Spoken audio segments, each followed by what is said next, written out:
दोघांशी पत्तन सारिकेची. तुम्हाला एक सांगते, कधी कधी जे भजने थांबलेत ना, त्या भजनाला देखील दारू पिल्याचं पाप लागते.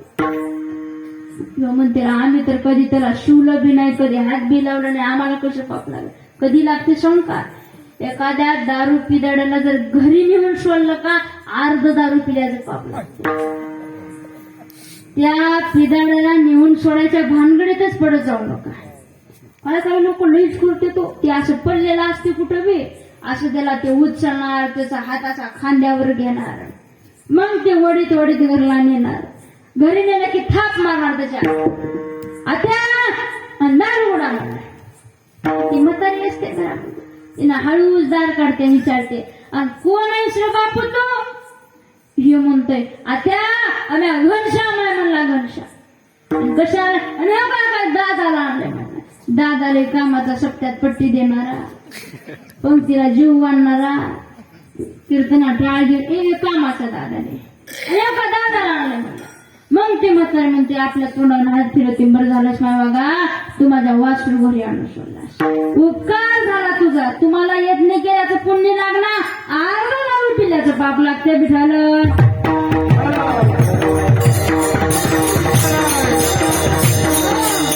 महाराज म्हणे बघितले म्हणा तरी पाप लागते, नाही बघितले म्हणा तरी खोटं बोलल्याला पाप लागते. करावं काय नेमकं. त्यावेळेस कबीरदास महाराजांनी बुद्धी चाळली म्हणे त्या कशाला म्हणत आई बरं लक्ष दे, नाही गाय कुठं गेली. ते म्हणाले महाराज सांगावं मला पटमन कुठे गेली. तो काय जिस आँखने गया देखी उस आँख को जबान नहीं, जबान बोल सकती है भाई उसने गया देखी नाही. ज्या डोळ्यानं गाय बघितली ना त्या डोळ्याला सांगायला जीवच नाही म्हणले. ज्या जीभाला सांगता येतं तिनं तर गाय बघितलीच नाही ना. ते कासा म्हणलं हे महाराज म्हणजे दीप उजळलेलं महाराज आहे.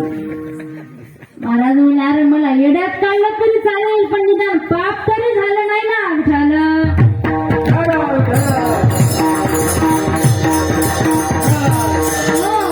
म्हणून जीवनामध्ये खरं बोला, सत्य बोलले मुखे दुःखवे अनेकाच्या दुःखे. दुसऱ्याच्या सुखदुःखामध्ये सामील व्हायला शिका. कुणाचं सत्व पाहू नका, गरीबाला मदत करा. हेच खरी पूजा आहे ना, हीच विष्णूची महापूजा.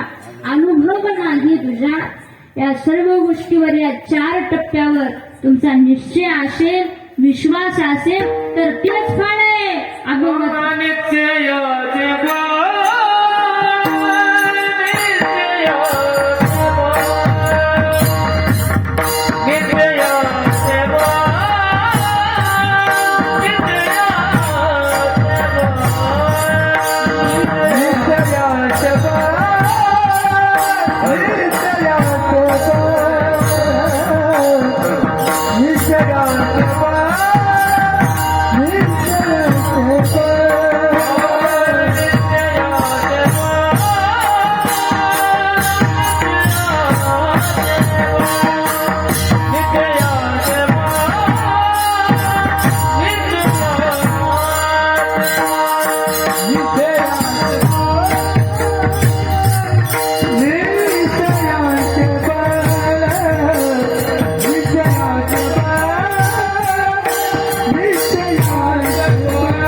नाही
बरोबर आता इतके गुणवान माणसं आलेत आपल्या सप्त्यामध्ये, असं वाटते ऐकलं की ऐकतच राहावं काही की.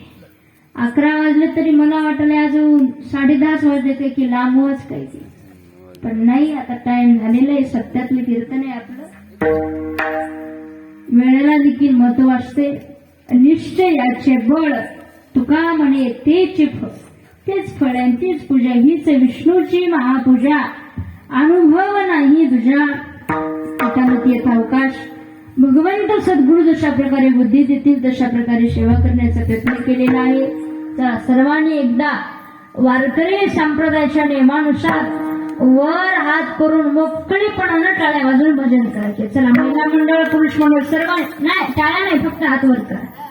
चला मोकळे हात वर करा, कट्ट्यावर वट्ट्यावर सगळे सगळे. एवढं सांगून मी जर हात वर करणार नाही ना, त्याला तेच त्याच्या शेजाऱ्याची शपथ. हा आता शेजाऱ्या तर घेऊन करा. चला सर्वांनी साथ ढोबा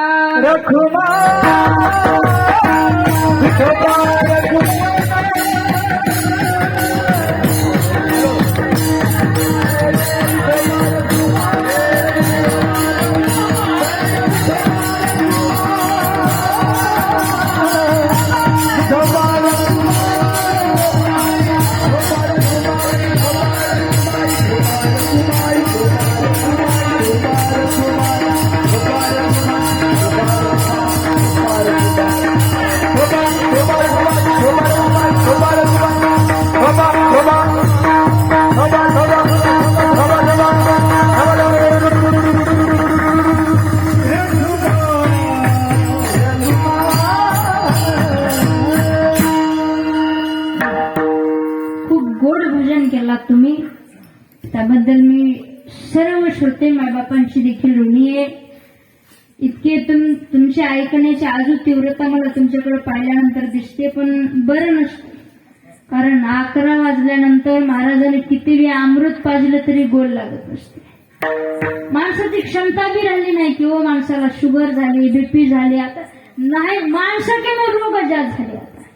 त्याच्यामुळे शक्यता पहिलं 9ला जर कीर्तन थांबलं तर 1 वाजता कीर्तन सुटाय. हे देगलूर भागामध्ये जी दुंडा महाराजांची परंपरा आहे ना, 12, 12:30, 1 वाजता तरी माणसं कुजबुज करायची नाही. आता 11 वाजले की काही भाद्र महाराजांनाच घडी दाखवते. पण आपल्या गावामध्ये तसं काही नाही. आणि तसं नसलं जाऊ नये बरं, टाइम दिल्यानंतर टायमामध्ये असावं. पण काय महाराजाला लई जसं जसं टाइम संपत या तसं त्यांना लई आठवणार काय. गावामध्ये आम्ही का कीर्तनाला गेलो, माझं नव्हतं दुसऱ्याच सोबत. ऐकायला की जात जावं लागते बरं महाराजांना कुठं. ऐकायला गेल्यानंतर त्या गावामध्ये असं 9 वाजता थांबलेलं कीर्तन, 11 वाजले 11:30 वाजले, महाराज काही कीर्तन सोडीच ना. खालून लोक घड्याळ दाखिले तरी महाराजांचं लक्ष नाही त्याच्याकडे. 2.5 तास झाले, 3 तास झाले तरी महाराज कीर्तन सोडीनात. त्याच कीर्तनामध्ये एक बिचारी माई येऊन बसली होती, माऊली येऊन बसली होती. बिचारी कधीच कीर्तनाला येत नसते, त्याच दिवशी चालते. आणि ती बी थंडीचे दिवस होते. आणि बघा की त्या बाईला होती वात. ते थंडीच्या दिवसामुळे ज्या त्या बाईचा पाय आकला म्हणसाल. आणि ती बाई नुसती बी नाही, तिच्या मांडीवर 30 किलोचा बोजा तिचं पोरग बसलं होतं. तेवढं मोठं वजन घेऊन बाई मांडीवर बसली. ते थंडीमुळे पाय आकला, मांडीला कळ लागली. महाराज कीर्तन सोडीना झाला. ते कीर्तन संपायच्या पुढे तिचं पोरग बी गप बसणार. ते खुई रडायला सुरू केलं त्या लेकरानं. त्या लेकराचं रडणं, मांडीला कळ, थंडी, ते महाराजाचं बोलणं, त्या बाईला असा राग आला म्हणशात. आता चांदोळ्याची बाई म्हणजे थोडी तापट बाई असेल, त्या बाईनं त्या लेकराची मान अशी खाली दाबली आणि दिला. ती म्हणाल्या, पप्या 3 तास झालं तिकडं महाराज एक बोंबुलाला म्हणले, आणि तू एक बोंबुलाला. अशी फजिती होण्याची दाट शक्यता असते. म्हणून आपल्या वेळेतच आवरलेलं बरं. सर्व गावकरी मंडळी खूप मोठ्या थाटामाटामध्ये सप्ताह साजरा करतात. मारुतीरायाच्या पंढरीश परमात्म्याच्या चरणी आपण एवढीच प्रार्थना करू, आपला सप्ताह असंच उत्तरोत्तर प्रगतीच्या मार्गावर गेला पाहिजे. आपल्या गावामध्ये सुख समाधानी शांती लाभली पाहिजे एवढीच भगवंताच्या चरणी प्रार्थना करू. तुम्हाला सर्व भाविक मायबापाचे ऋण व्यक्त करण्यापेक्षा मी तुमच्या ऋणातच राहू इच्छिते. झालेली सेवा पांडुरंग परमात्म्याच्या सद्गुरूच्या आई वडिलाच्या ग्रामदैवत मारुतीरायच्या चरणी अर्पण करून सेवेला पूर्ण विराम.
मला गावातलीच नाही ते गावातली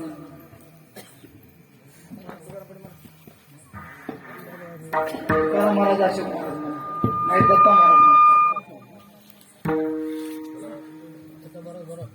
महाराज तुकाराम पाटील म्हणा माग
भक्तजन प्रतिपाळ खेळे हा लाग विष कळत जुया गोपांच्या मेळी रसातळ नेला बडी जो हा लावण्य पुतळा जयाचे गळा वैजयंती माता जयाचे नाव पापनाशी तो हातीज पंचनाशी सर्व भाग्याची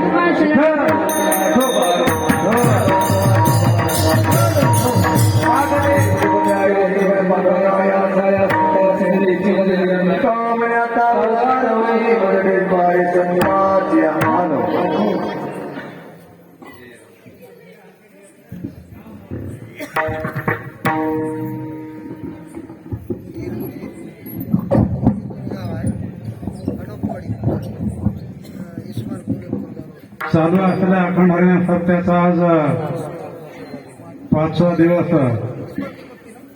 आजच्या दिवसाची सेवा ज्ञानी